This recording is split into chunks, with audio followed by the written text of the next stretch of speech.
Hey, Jared. Hey, Josh. Have you ever flown when it's snowing? Nope, I don't think so. So last week I was flying to Chicago and landing in a snowstorm. And there's two feelings here. Okay. First of all, walk me through it. Like I had a window seat. I'm looking out, and as you're coming through these dense clouds, it looks like there's like, fairy dust or something in the sky, because it's like there's some kind of something light, and it's like just sparkling flakes like flying past you, and which looks really cool.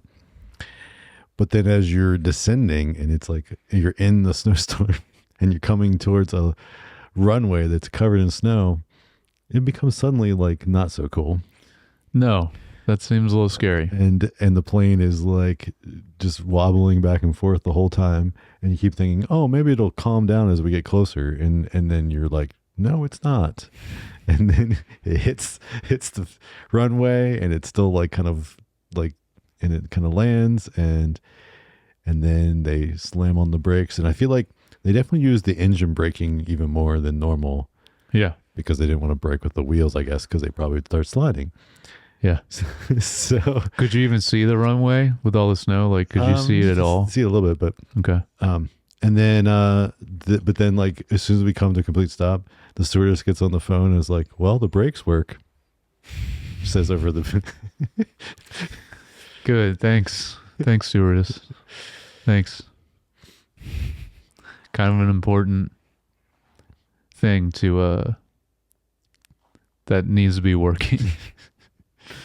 Like, way to state the obvious, yeah. Captain Obvious. Yeah.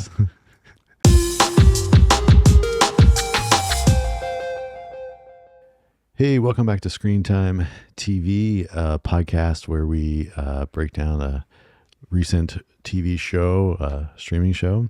We're currently discussing Severance as a rewatch for season 1, leading up to season 2, which is we're on the finale of season 1. Yeah, so season 2's next week, next episode. It'll be of this time. It'll be probably airing tonight. Yeah, by the time you're watching this, yeah. But yeah, and so I'm your co-host, Josh, and Jared. Let's take a 7-minute reflection break. It's important. 7 minutes exactly. But yeah, this is my co-host, Jared. Josh, be careful. Rebecca smells weird. She's making chewing noises, but she's not chewing. Yeah. So I also had, Jared, can I read your phone too? I can crane. Crane, yeah. Oh man. For Mrs. Selvig. Yep. She's continuing just the interesting way she talks. And then the words she uses. I also have Josh, let's change some minds, which is so crazy. Them saying that in that moment, just how much of a meaning that means. Yes. Wild. All right. So, like I said, today we were discussing and doing the rewatch and the recap of Severance season 1, and we're on the finale of season 1, episode 9. But before that, we will play our little fun game show, Based or Waste. Yes. And we'll start out before that, a little bit of what we've been watching. As you might have caught in the intro, I was in Chicago, so I have not watched a lot. I have one thing to bring up. All right. I have 2.5. All right. So let's why don't you start us off? All right. I'll start with the newest episode that just aired of Abbott Elementary. It's finally I did watch this, actually. Did you? Yes. Yeah, finally the It's Always Sunny crossover, which I was looking forward to. Mm-hmm. I think it's going to be 2 episodes, though. Okay. I think they're going to continue into next week. I hope so. Which actually that will be out now, too. I think it's Wednesday nights when that comes on. But yeah, I thought it was... I thought it was really great. I mean, it was just so great to see them in this setting. You know, it's obviously still Philadelphia. Mm-hmm. And I love that, so they can keep with they are the same characters. They're actually, so it's cool to see both these shows in the same universe, and like just happening in different parts of Philadelphia. Yeah, it was great. Yeah, what did you think of it? Yeah, I watched it. It was a fun episode. I think I didn't understand why the choice of what's his, I always forget his character's name. Dennis. Yeah, why he didn't like, why they didn't want to be on screen. Yeah, and they just made it was almost like, was he not able to be there as an actor, and so they figured out a reason so they could just have like a couple scenes where he did that a couple times in the hallways. Yeah, but if that was the case, he should have just not been in it at all. If he didn't. So then that was the only thing I thought was a weird choice. I agree, because I mean, Dennis is one of my favorite characters. I would like to see him. Maybe he'll be in next week. I didn't realize it was 2 episodes. I think maybe I saw that somewhere, but maybe not. Maybe it's just one. But I hope they whenever Sonny comes back finally, I hope they do the same thing. Oh, that'd be great. Bring in the at least people. A few of them. Yeah. Oh, that would be great. I mean, I know partially why they did this with Dennis is, I mean, he explains he's not good being on camera, and he has a problematic relationship with being on camera. Well, I mean, yeah, they made up some BS thing, but no, that's baked into his character. But but I wish he was in it more. Yeah, cool. Yeah, well, that was one I forgot. I mean, because it was one episode, but just that was that your quick. 0.5. No, okay. No, that's a full one. Okay, all right. My other ones, I watched a lot of it, so it's way bigger. So I'll talk about it. But you want to talk about your other one, or you want me to go? Well, I'm wondering if so the Landman season 1 finale. Yes, I did watch this. I didn't yet. So okay, yeah, but you can go ahead and tell me how to go. I mean, I think it was a good ending. I think it was It was really cool. Some good stuff in there. And it's still kind of up in the air if John Hamm's dead or not, but like it kind of implies he is his character, but it's not final. So, but yeah, I like kind of where they kind of left things. It was interesting. Seems like it's done really well, like viewership. So I imagine they are doing another season. Yeah. Right. Yeah. Fascinating show. Yeah, for sure. Just too much country music. Yeah, you know what though? I was surprised. I saw the runtime for the finale. It's longer. Hour and 20 minutes. Yeah. But it was a good one. It's a good one. Yeah, I might finish it by next week. But yeah, I was too fixated on the other thing I was watching. So what were you watching that got you not to watch Landman? Yeah, finale? I know. So I decided to do a rewatch of Mad Men. So we were gonna hold off and do that as like a podcast, but Well, I mean, but we have so many other things to cover. Like whenever we do that, I will be fine with watching it again. Okay. Like this is only third one of I think this is my third time through watching it. I've probably like watched is the whole thing. Yeah, I've probably watched the whole thing at least 3 times, maybe more. Yeah, I mean, I would love to. Yeah, if we ever want to cover it, like that would be amazing. It probably is my number 1 show of all time. It's got to be definitely in the top 3 for me of all time. I mean, I know that for sure, but like, I think it just the fact that it kind of ties in the whole like agency marketing stuff that just that's your world. I love that, and the times he comes up with copy ideas and stuff like is so brilliant. It is that those moments give me chills in the show. It's incredible, and there's so many of those in this show. This is on AMC, which you can watch through Apple or Amazon. Which is weird because it was streaming other places for different years. I mean, I remember it was on Netflix for a while, but this is the only place now you can watch it. But the main thing to kind of go on your point of like the actual ads when Don is brainstorming or kind of like he's on a roll or he's cooking and he's like really in front of the whoever he's pitching people and he really starts to go and you can see his mind work like. this time through, I noticed so much human psychology that's involved in this show. Mm-hmm. Not just from the advertising marketing standpoint, because I get into that obviously a lot, but with, I mean, all the relationships in all the different ways in this show too. They're really getting to that a lot. Like it's so incredibly layered. Like I noticed it even more this time. It's also been like several years since I've watched the show. It's just another one. I also I think I like more every time I watch it, and just realize like, man, how good we had it back then for a show. I mean, it was right around. This is when AMC was like at the top for sure. And like, what's his name? Was it Matthew West? Is that his name? Matthew Weiner. Weiner, that's the creator. Yeah, like he did that series on Amazon that were like in the Romanoffs. Yeah, which was okay. There was I didn't really like it. Yeah, a couple episodes because they were all like almost like anthology episodes. Yeah. There was like a couple that were all right, and then that some weren't good. But I don't know if he's done anything else since. I don't think so, because I was curious about that. Yeah, yeah. I haven't looked into it in a while, but like, I mean, the pressure to top Mad Men. It's like, yeah, but at the same time, like, yes, I agree. Like, but at the same time, he should be able to write and kind of produce something else that's still good. No, it doesn't have to be. You don't have to beat Mad Men. To be, to still put out something good. And he started on The Sopranos, right? Correct. He was writing like the writers on Sopranos. Yeah. Yeah. So, I mean, maybe he's just like, I'm good. I've got residuals. I mean, if he wants to just end on a high note. Although he did do one other thing that wasn't as good. But so I just started season 3. Is how far I'm like really watching it. Oh yeah. You're like binging it. It was tough. Like as soon as I started, I was just like, I'm in. It's hard to stop it. Yeah.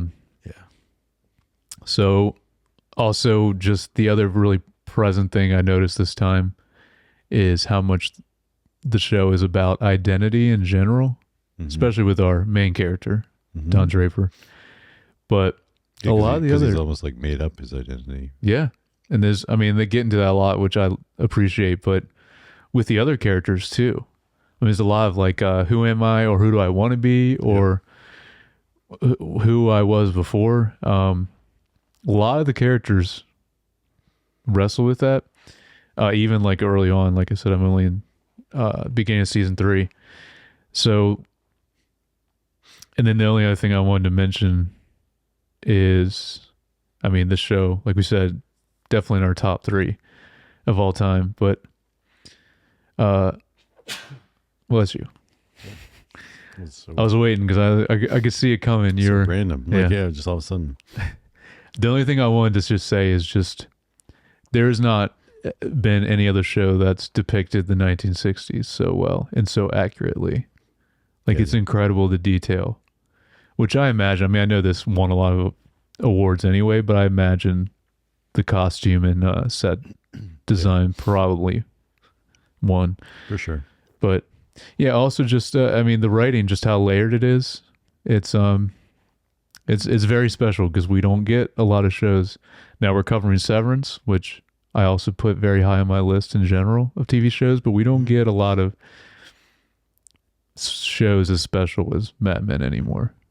And I think we talked about this recently. A lot of stuff now is just more it's fine. I mean, even when we talk about it every week, you and I will bring up a lot of stuff and we're like, yeah, this is cool, or it's fine.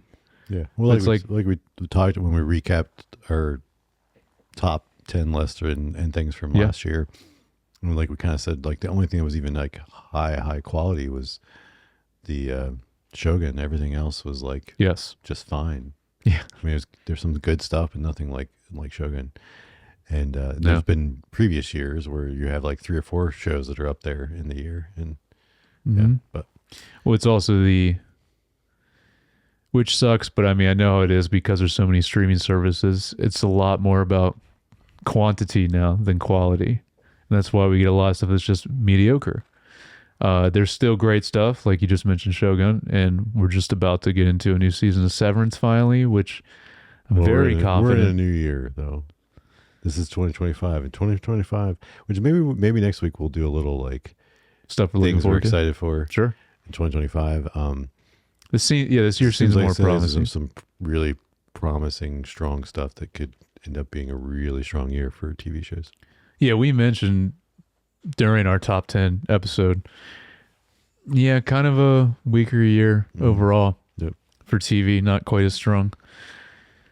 So anyway, I mean, so what's your point? I can't gush enough about Mad Men. I could keep talking about it, and I would love to. Maybe one day we'll cover it, but not this year, because there's plenty of stuff that we're gonna cover. But so my point 5 is today the Daredevil Born Again full trailer, because I did a teaser not too long ago, but the full trailer for that show just came out today. Oh, I haven't seen this.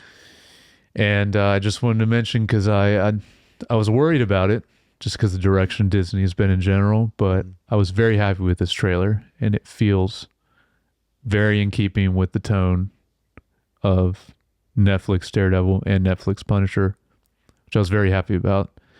So Disney is starting to get out of that. I mean, we saw with Deadpool and Wolverine, the going outside of just the Disneyified stuff that hasn't been so great lately. But and I'm very happy. Pretty much everyone's coming back for it.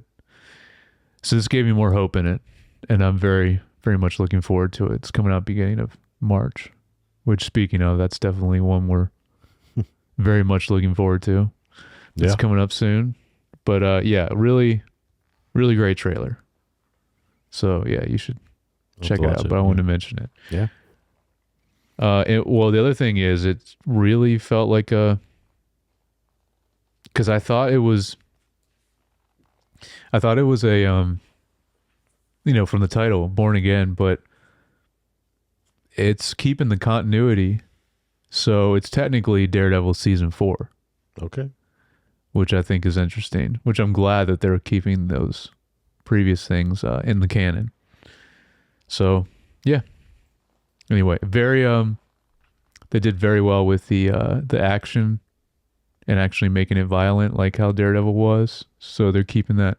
Hopefully, maybe they even use some of the same stunt people or choreography. Yeah. Hopefully, so that's it. All right. Well, all right. Josh already has it out. Let's keep this ball rolling. Yeah, let's do it. It's time for Based or Waste.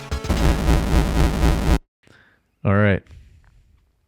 Welcome back to Based or Waste, the internet game show that is sweeping the nations slowly but surely. Yep. One subscriber at a time. This is based on Rotten Tomatoes, whatever's trending. Audience score of TV shows or movies. And we're gonna go through 10 of them, and Josh is gonna guess if they're good or bad, based or waste. Yep. Let's do it. All right. We are back to movies. I've been trying to keep with the back and forth every week. So tick and tuck. Yep. All right. You ready, Josh? Ready. Okay.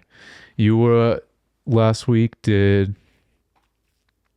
think you got an 8 out of 10? I think so. So a little bit of a slip from the perfect score from the week before. That was the last movies we did, though. Yeah, so maybe because all those Christmas movies in there. That's true. Was like easy. It was a little bit easier, but and there might be a few in here that might be a little bit easier to guess. Right. But well, let's do it. All right. Speaking of this first one, the movie Seven, which I believe just re-released in theaters for some anniversary, maybe. Okay. I'm going to say based. Yes, you are correct. David Fincher can't go wrong. Which you, not too long ago, you saw this in theaters, which I was jealous. Yes. For Film League. Yep. Yeah. Incredible movie. Lucas and I went and saw it. Such a great movie. Because he had never seen it. Oh, that's another thing. I would love to see it for the first time again. But yeah, this is 95. Nice. Yeah. Very well deserved. All right. Next one is The Last Showgirl. This just came out. Yeah, I know. I'm going to say based. Yeah. 73. Okay. Looks interesting. I don't know if I'm gonna watch it, but yeah. Pam Anderson. Yeah, it's interesting that thought she retired. Yeah. A lot of people say that and then come back. True. When they need more money. Yep. In this economy, they can't retire. Yeah. All right. Next one is Mufasa. I'm going to say based as well. Really? Yeah, you're right. 88. I mean, this movie looks terrible to me, but people like it. Yeah, I've heard it's being better than you think it is. Okay. Yeah. I don't know. I don't think I'm going to check it out. No. All right. Nickel Boys is next. I don't know this film. It's I've heard of it. That's why I put it down. I haven't. Think it's a period piece. Don't remember which decade. It looks good though, from what I've seen of it, but I know that's very vague. It's not helping me give any context. No. So I'm just going to do a shot in the dark, 50-50. Let's say Waste. Nope, it's based. A little bit lower though, 68. Okay. Yeah. All right, next one. Very popular, it seems. I have not watched it yet, but Flow, the cat movie. Don't know this one either. You don't know this? Okay. Yeah. This has got, I think it won some stuff too. It just won. But well, I'm gonna say based. Yeah, this is a 99, which is insane. That's like Wild Robot territory, which I think was also in 99. Like Paddington territory. Paddington, yeah. Yeah. Speaking of that, there's a new Paddington soon, I think. I love those movies. I've never seen any of them. Oh man, you gotta check them out. It's so wholesome. All right, we have 5 more. Moana 2. Based. Really? Okay. Yeah. It is based in 86, but it's another one that just looks terrible and doesn't seem like it should be. All I know is these films like Mufasa and I know they're making money. Yeah. Because one of the things I do pay attention to is like, box office reports and stuff. Yeah. And so I know they're making money. So I mean, it's like the audiences must be liking it and going to see it. Yeah, I guess. It's just it's not things I'm interested in at all. No, it seemed unnecessary to make this. Also, it was weird because it was supposed to be a TV show that they changed into a movie, which is strange.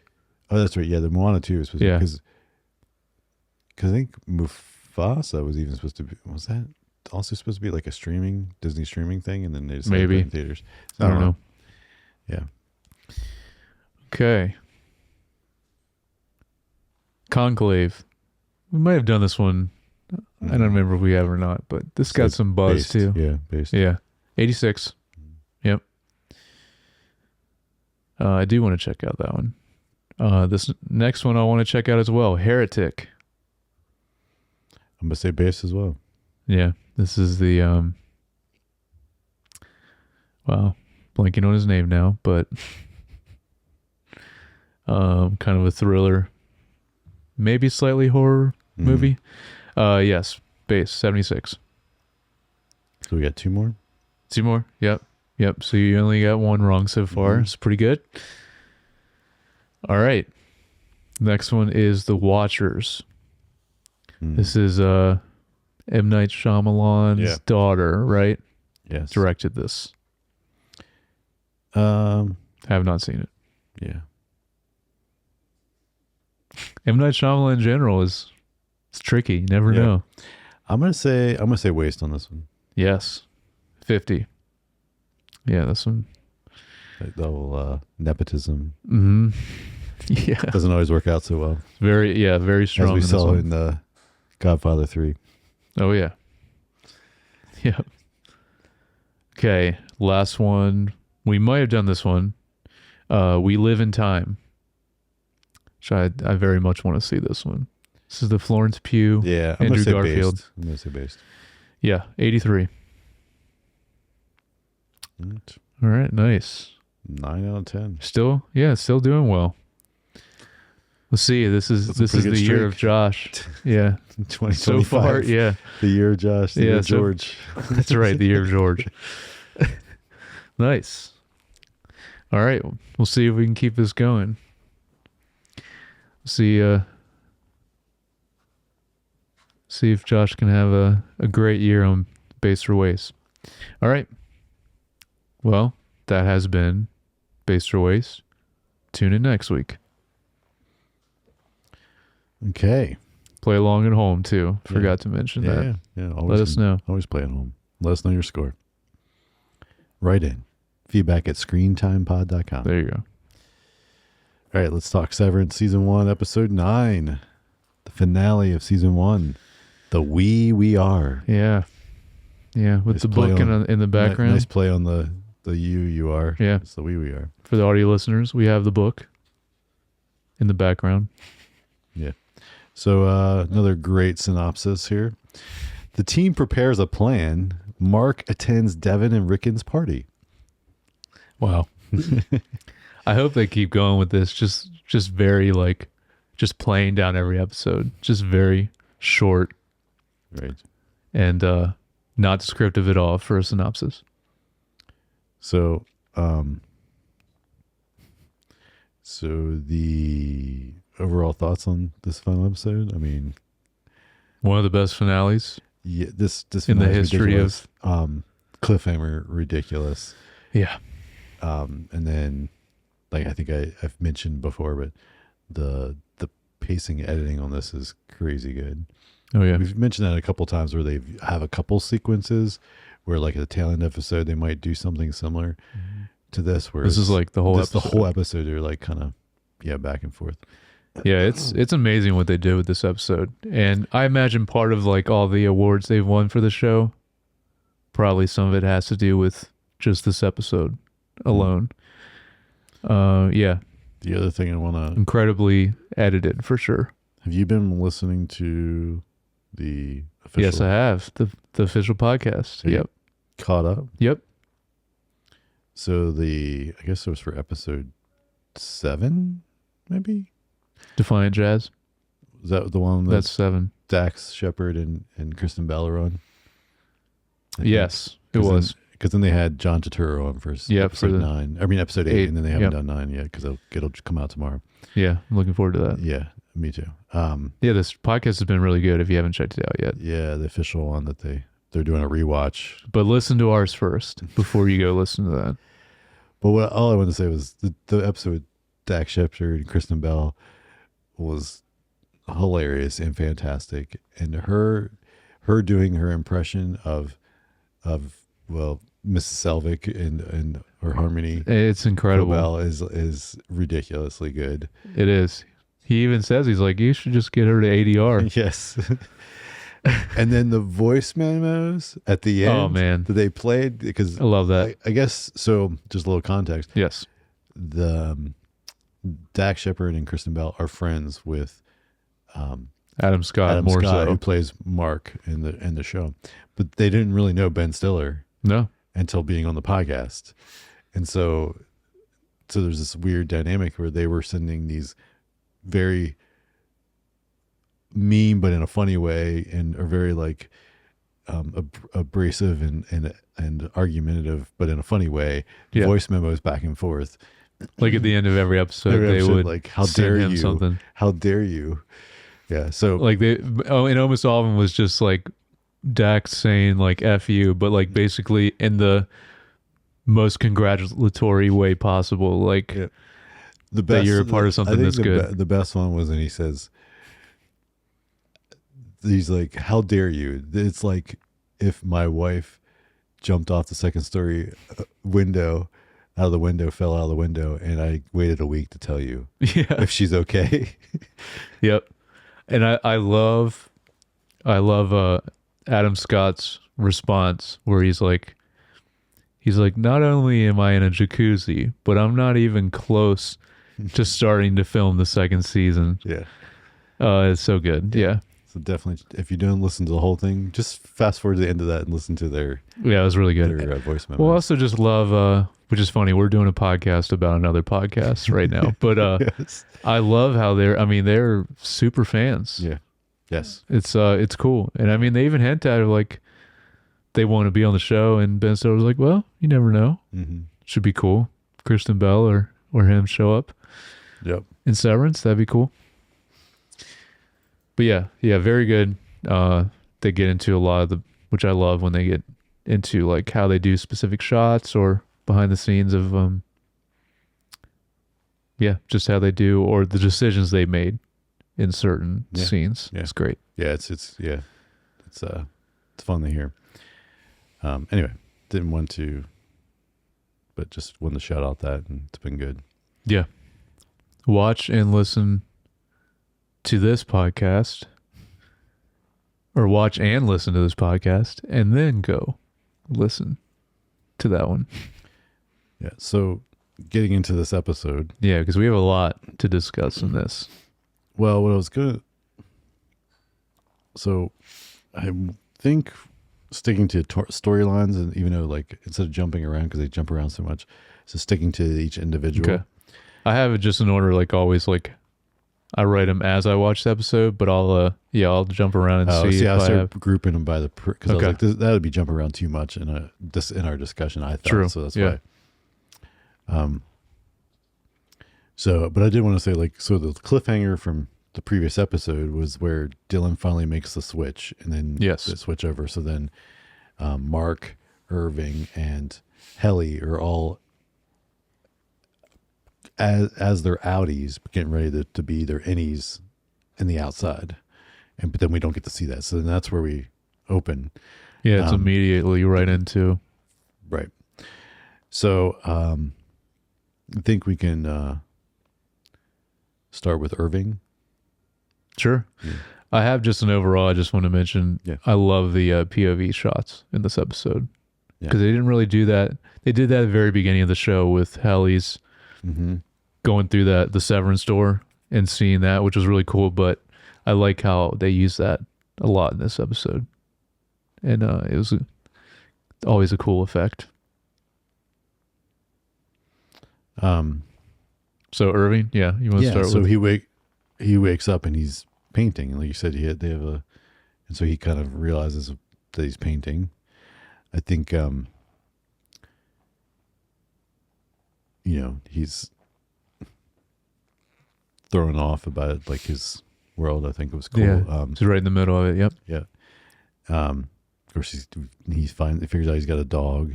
Also, either he was a veteran or his like dad was a veteran. It's kind of. Yeah. Well, I wanted to mention the dog because that was one of the things. You love the sound.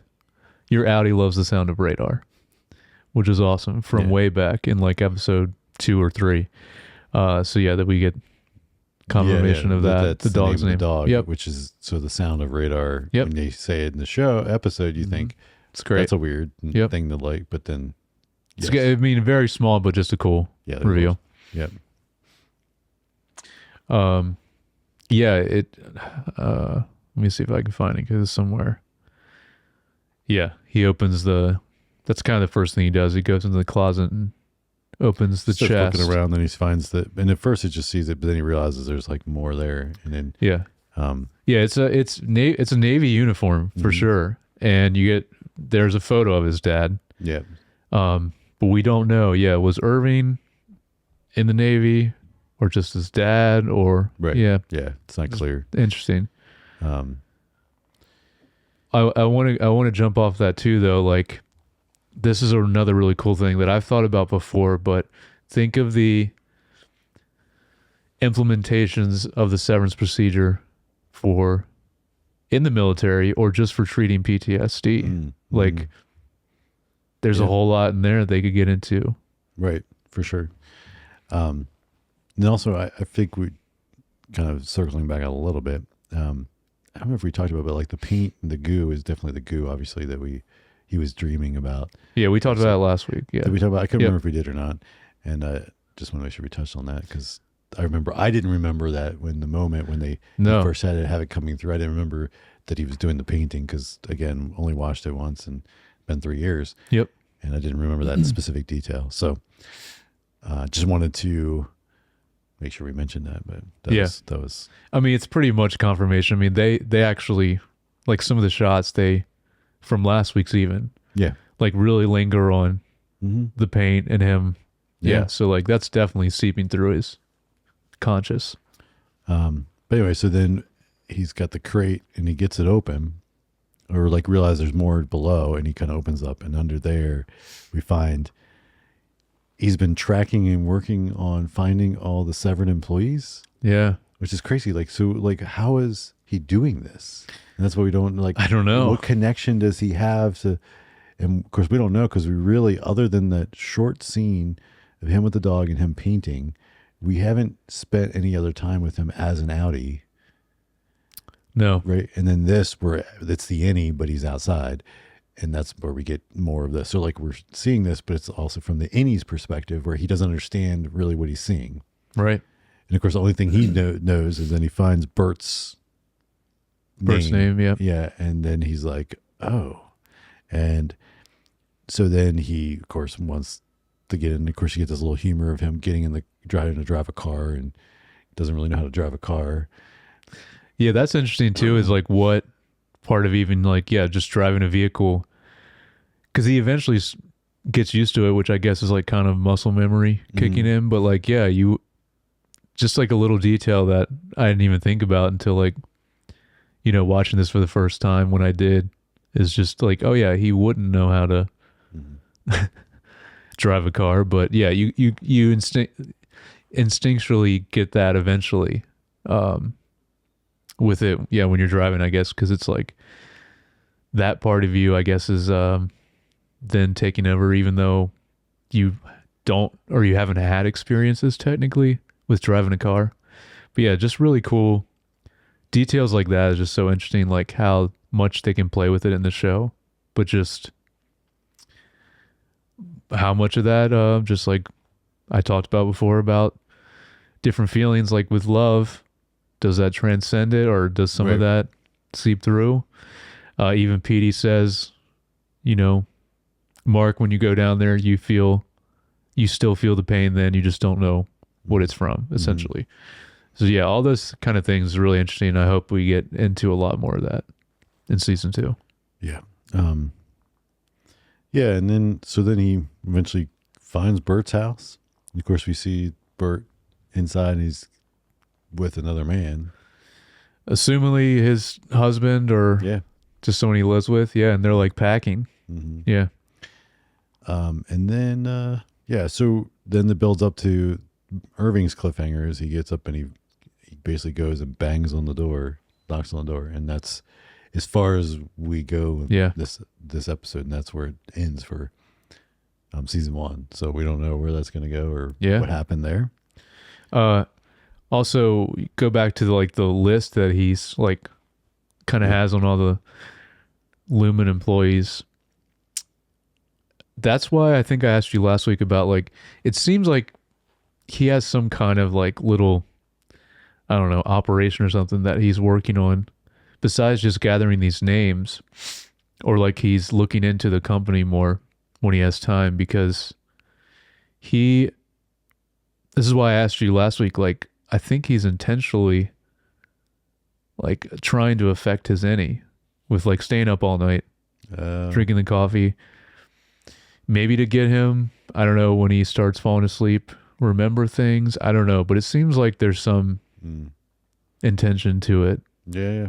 I don't know.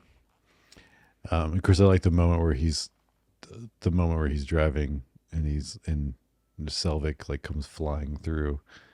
In her little car. Just a good transition of change of story there that was like brilliantly planned. Yeah. But yeah, so that, that's pretty much the gist of Irving's. I think his is the least happening. Yeah, but still just as interesting as the other ones. Like, just a little bit we do get of him. Like, it's so interesting to see what these people's lives are like on the outside. So then, who do we want to go to let's next? Let's go to Helly. So all right, arguably probably one of the big. well, this is a big reveal, right? This is the big reveal. So Helly is at the Lumen party, and we find out she's Helena Egan. Yeah, that's like immediately beginning of the episode. Yep. Yeah, they call her Helena Egan. Yep. And that's crazy. Yes. She's so anti Lumen as her innie, and then as her outie, she's like, well, this is kind of makes a little more sense why those videos she sends are so cold and like, just like, no, we're staying here. You're like, okay. Because it's, I mean, we see as we go a little bit, like she purposely, as like an experiment, I guess, right? Decide to take the procedure. Well, and also would like to try to prove there's no problem. Like, it's like it's completely safe. It's safe and there's no issues and anybody can do it. And so, but she runs into the center and his wife, the lady that gave birth at the birthing cabins with Devin, like Mark's sister, and the lady that named her son one thing or said one thing and then changed the name because she was severed when she was giving birth, basically. But that was interesting in an interaction, and just like it's just funny to be because she's the one that's interacting with the most people. Oh yeah, Mark does too, but like there's so many people that she's just like her innie obviously doesn't know any of these people, so she's like trying to play along and just grin and shake her head, nod her head. When she like kind of walks into the main, I don't know if you're up to there yet, the main kind of party or gala room. And you see all the imagery, the Helly severed story. She's like their main marketing material. Did it remind you of Apple? It looks so much like an Apple ad, like all the big things on the wall, like especially just the clean. And it's definitely seems like the pictures that Milchek kept taking of her are what's up on the up on the walls for this. Yeah, though she's like way more happy and smiling than she ever was in that we saw her. But so I don't know when he copped those moments, but there was like a whole interview. But I mean, some of that must be when she was the outie and not the innie, because she's like, there's like little video clips of her playing her, talking about like, and like saying, hey, you know, it's nothing, it's all great and it's all good, and so the but yeah, she and then she starts to get overwhelmed, and so she tries to go to the bathroom, into the bathroom just to get a breather, and of course when they're tracking her down, and then she sees her dad. Yeah, she runs into her dad. Yeah, this is crazy also. Yes. James Egan, not James, James Egan. Yeah.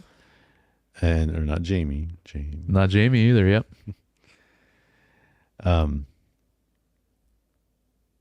Yeah, and then he obviously is talking to her, and of course that's got to be a weird experience for her, Annie, to be like, this is my father, who I basically detest everything about what he's about.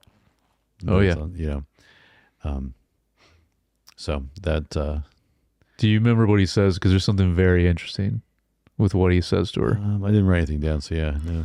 Would you? Yeah, he towards the end of their conversation, he mentions, one day you will sit with me at my revolving, is what he says. What does that mean? What is a revolving? What's a revolving? Yeah. And then he also mentions how he sincerely wants the whole world to be Kier's children, is how he words it. But so he wants the whole world severed eventually. Severed so that, they can control them, basically. Yeah. But, what do you think that is? Is that like transition to the next person that's going to be in charge? I don't know. Yeah, I mean, maybe. There's I mean, I don't know, maybe we can get into it eventually, but there seems to be some way more, at least in my head, I think of it even more. It's like a culty thing that happens, or it's just some weird stuff that happens during this revolving. So maybe we'll see it in season 2. Yeah. And then they have her. She's supposed to go out and speak, and so. But just before that, Mrs. Selvig shows up, and she realizes it's the innie, but there's nothing she can do about it. And then Helly turns to the audience and says, It's not good. We're all tortured down there, blah, blah, blah. And that's when we cut to black. Yeah, she says, we're not happy down there. Yeah. They torture us. Yeah. Mm-hmm. Well, and Helly says to Cobell, I'm going to kill your company before she goes out there. And then, what she says, I'm an innie and everything they've told you about Severance is a lie. We're not happy. We're miserable. They torture us down there. We're prisoners. And then, then that's when. Yeah, anyway, cuts. Then that's it of basically what she does. And then. Which, good on her because she had a lot she had to deal with going, in this event. So she at least made it to like going on stage and saying something as the innie. All right, and then with Mark, we're at Devin and Rickon's party. And of course, he's confused and doesn't know all these people are. He doesn't even know who his sister is. And of course, he slowly figures it out. But of course, the moment as a viewer that's so great is when because he sees that Mrs. Selvig is there, but he slips up and calls her Cobell. Yeah, this is awesome. And right he when does it about and walks away. Yep. And that's when she realized, because she's acting a little weird, but then he's like, no, I'm good. Yep. So then they think she left with the baby, which is also was also a great misdirect with the way they edited it. But it's, it really does seem like she took the baby. And then they do find the baby. And some other guy's like, I found the baby. Because he just take credit. Yeah. But in that moment, Mark then sees the photo of them all together and sees that his wife was Miss Casey. And so he puts, even though us as a viewer found out 2 episodes ago. This is good storytelling because, we found out recently and now he's finding out. So then he runs, and as he's saying right before he cut to black, this is Devin. He's saying to Devin, she's alive. And then it cuts to black. That's the very last thing of the season in the episode. Also, I noticed this time when he's running out there and says that, like, he's holding the picture, so there's no way there can be a misinterpretation of this. Yeah. Which is good for like going into season 2, how they're going to handle it. And so the reason we all cut to black is because also before this. So throughout the editing, they cut back to Dylan, who's like holding. I don't know how you could do this for that long, even. Like, this is a huge stretch that he has to. But with these 2 switches, when Selvig figures it out, and then she calls Milchek, and she's like, "You guys are screwing it up," and so then he heads to security. Well, Dylan, smartly though, he has his belt tied around it, so it takes a while. It takes a while to cut through. Yep. But then, of course, he busts in. So it's like he busts in, and then everyone, and then we see these 3 different endings for each of the storylines. Yeah, it's awesome. And then we cut to black, and so like because he tackles them. So we assume they all switch back to their outies in those moments, but we don't know, and that's where season 1 will have to like fill in. But season 2 will have to fill in. But speaking of season 2, well, hold on before we before we get to that. I think out of everyone, I don't know. No, Helly does a really good job too, especially for just like how overstimulated she probably is, like in that moment. But I think Mark handles it really well at the beginning, obviously until the slip up. Being very vague with his responses and questions. Yeah. The party to kind of at least get some idea of. It helps that the parties is such an awkward. Yeah. It's not really out of place at all. Yeah. It is. It's at least weird.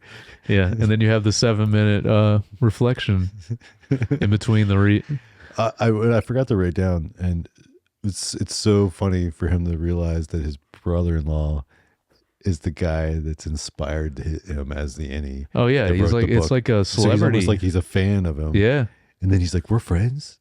Yeah. And he's like, well, Mark, I mean, I'm honored. Oh, he thinks, but then he thinks he's like making fun of him. Yeah. Because he's like being nice. Yeah. So that whole interaction was great. Also, I love when Rickon first gets ready to read his quote, he's using a app on his phone to ring a bell, which is just funny. I also want to ask, because we get Devin Rickon's daughter is Eleanor is her name, which is a beautiful name, but I just picture them spelling it the most ridiculous. Like Rickon's probably like, we're spelling it like something like Rebecca or just something just like the weirdest spelling.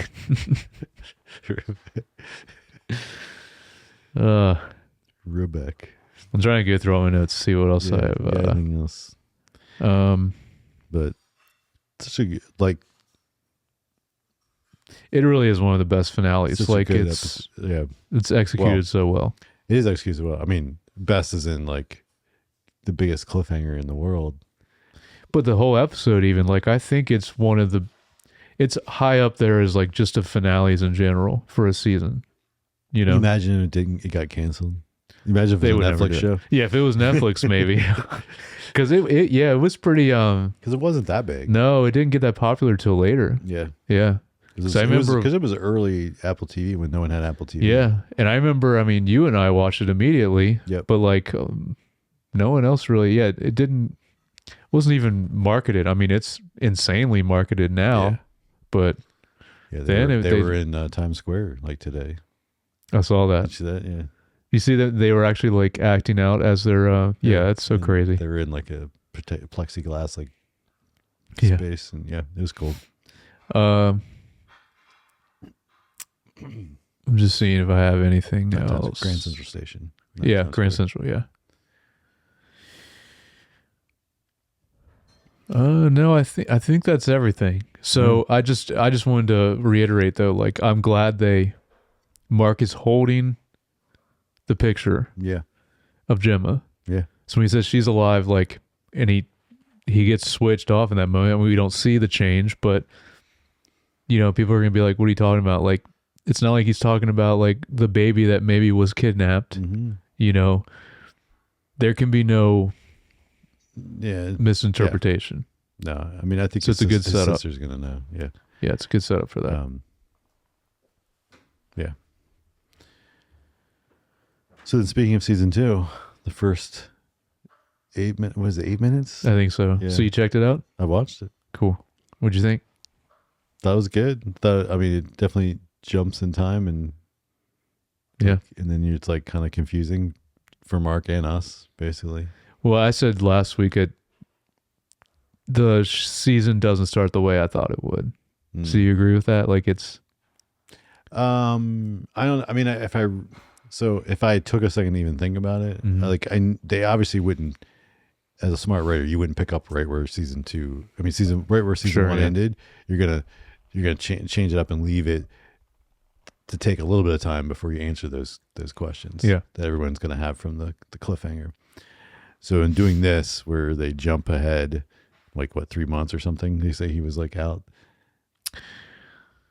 I think it's 5 months. Yeah, it's something like that. It says something because so it basically shows Mark running the halls. And he's trying to find wellness, and because obviously he knows now that she's alive, and then wellness is empty, but he knew she was retiring because. So then it looks like they're like scrubbing it, like they're trying to. It's very bizarre. He heads back to then microdata refinement and MDR, and then there's like a group of 3 other new people there. Yeah. And then he runs into Milchek, and Milchek takes him back to his office. And of course, now Milchek's kind of in charge of the severed floor. Yeah. And Miss Cabell's gone. And then that's when he tells him that it's been like months. Mm-hmm. Yeah. And so for him, it hasn't been any time, because as far as he's concerned, the Annie was alive right at the end of season 1, right, at the party when it got switched over. And then the next time the Annie's alive is these months later back in the severed floor. So like the Annie has not, the time doesn't, he doesn't know that the time passed. Nope. So it's a cool concept to do that. And then I'm sure they'll go back and fill in the gaps for us some, but yeah. And I think, obviously now in season 2 that they can play with that so much more now. And I'm just really looking forward to seeing way more of these people on the outside, but also I think because they almost have to for this new season is like a lot more world building and seeing the broader scale and scope of Lumen. And like, I mean, I assume they're gonna have to give us some of like the actual like stuff that Helly was basically just getting a taste of, and like showing us her Audi, and then showing us Irving's Audi more, and not be the Innies, and even Dylan maybe, because we didn't really get much of his other than the little bit in the closet with the kids. So. So I wanted to cover one of our fans write-in theory. I have do you have any of your own personal not really theories? Okay, I only have one that I'm gonna. It's not something I really like contemplate. Oh, I do a lot. It's not like a okay. But I was just gonna say feedback about Chandra wrote saying that she thinks Harmony / Selvig Cabell is some type of was a family member, but as an outcast, like maybe was married into the family, but then not, or is a widow of somebody's, and is kind of like, was given that position, but then because remember she was like sleeping in the basement, like in this weird like cultic situation. So it's something else. So that's what. Okay. Yeah, that's another thing I hope, which I'm sure we will get a lot more into her. Yeah, maybe. Especially because she's now not with the company. Well, we don't know. They might have brought her back. Yeah, I guess, but she's not obviously in charge of the severed floor, but true. We don't know what she's doing or what they did with her. Yeah. But yeah. Well, I just want to. You said you had a theory. Oh yeah, I just want to do one theory because I mean, there's a lot of things I could speculate about. But the one I want to think, because I thought about a lot this time watching through, is the droplet of the logo for Lumen. It's like a little water droplet. Yeah, there you go. Josh is wearing the shirt. Yeah. Yes. So that. Because we see it on the mugs, we see it on a lot of different things. They wear them as like a pen, too. It seems like it's a water drop, but I think it is blood. Okay. Because really seems like they're experimenting with immortality. This also gets into the whole revolving thing. I think is got some cult-like things that have to do with that.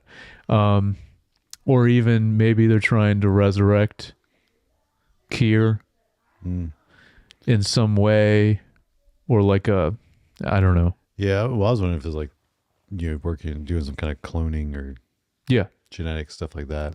Right, that's why I think that's the whole goat thing is test subjects. I mean, because when they see it, he's like, oh, they're not ready yet, but it would be a good, especially if it's like blood injected, they'd be like test subjects for that, maybe the goats. I mean, I don't know.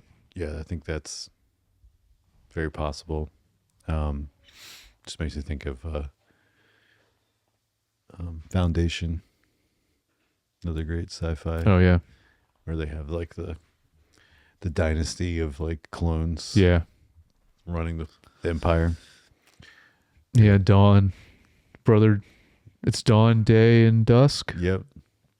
Yeah, that's really cool. But yeah, no, I think there's definitely got to be stuff like that going on, and so Yeah.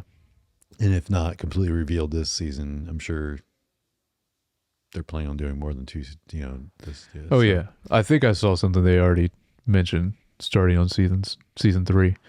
But I think they'll continue like they did with this first season to not just string us along for the whole season. Like they will answer stuff. I'm confident in that. But they're still going to set up more stuff and more mysteries to lead into future seasons also. Yeah. But just having a balance of that like they did with the first season, like I think they'll do that really well. And I saw a little bit about people that got screeners. It's like almost rated perfectly. Again, we're not going to audience because we don't know yet, but it's like almost perfect score. Yeah, I think it's like really up there in the which is great. High 90s. Yeah. Yeah. Yep. No. And I'm excited. It's as far as I know, 10 episodes instead of 9. So one extra. Maybe we'll get that flashback episode to like the 1800s or something. I think that'd be sick. That would be cool. See a little bit of the original days, founding of Lumen. Yeah. Yeah. Cool. Well, get your theories in now before. Yeah. I love reading theories. So write in, let us know some of yours. You can send that to email through email at feedback@screentimepod.com. Mm-hmm. Or, leave a comment. You can also follow us on Instagram, Spotify, Apple Podcasts, YouTube, TikTok. Again, for now. Yeah, that's right. Who knows? TikTok might be going away. But and then you can follow each one of us personally on Instagram. I'm at Jay Youngbar. And I'm at Jared Youngbar. All right. Hail Keegan. Hail Kier. Yeah. Kier. It's K. Yeah. Or Egan. Keegan. Yeah. Keegan. I mean, that's another way to say it.